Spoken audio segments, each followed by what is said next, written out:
കേരളത്തിന്റെ കടലും ആകാശവും സ്വകാര്യവൽക്കരിക്കാൻ പോകുന്നതായി പ്രതിപക്ഷ നേതാവ് പിണറായി വിജയൻ. കേരളത്തിൽ നടപ്പിലാക്കുന്നത് ചങ്ങാത്ത മുതലാളിത്ത കൂട്ടുകെട്ട്. സംസ്ഥാനത്ത് നടക്കാൻ പാടില്ലാത്ത പലതും നടക്കുന്നതായും പിണറായി പറഞ്ഞു. കോഴിക്കോട് ഷൺമുഖദാസ് അനുസ്മരണ പരിപാടിയിൽ പങ്കെടുത്ത് സംസാരിക്കുകയായിരുന്നു അദ്ദേഹം.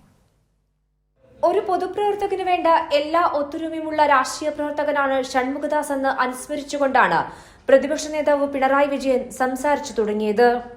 മുന്നണിയെ ശക്തിപ്പെടുത്താൻ, മുന്നണിക്ക് ക്ഷതമേൽക്കാതിരിക്കാൻ ഷൺമുഖദാസ് ശ്രദ്ധ പുലർത്തി എന്നതിൽ തുടങ്ങി ഇന്നും നേതാക്കൾ LDFനോട് കാണിക്കുന്ന അതേ സമീപനവും പ്രതിപക്ഷ നേതാവ് എടുത്തു പറഞ്ഞു.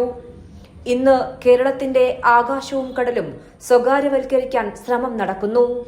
നടപ്പിലാക്കുന്നത് ചെങ്ങാത്ത മുതലാളിത്ത കൂട്ടുകെട്ടാണെന്നും പിണറായി വിജയൻ വ്യക്തമാക്കി. കേരളത്തിന്റെ കടലും ആകാശവും സ്വകാര്യവൽക്കരിക്കാൻ പോകുന്നു. ഖനനം സ്വകാര്യവൽക്കരിക്കാൻ പോകുന്നു. ഏറ്റവും പ്രധാനം ചങ്ങാത്ത മുതലാളിത്തവുമായുള്ള കൂട്ടുകെട്ടാണ്. ഇതിനെല്ലാം വ്യക്തമായ സൂചനകൾ വന്നു കഴിഞ്ഞു. അതുമായി മുന്നോട്ട് പോവുകയാണ്. നടക്കാൻ പാടില്ലാത്തത് 10 വർഷത്തിനപ്പുറം തിരിച്ചുവരുന്നതായും പിണറായി വിജയൻ ചടങ്ങിൽ പറഞ്ഞു. കെ കൃഷ്ണൻകുട്ടിക്ക് പ്രതിപക്ഷ നേതാവ് പുരസ്കാരവും സമ്മാനിച്ചു.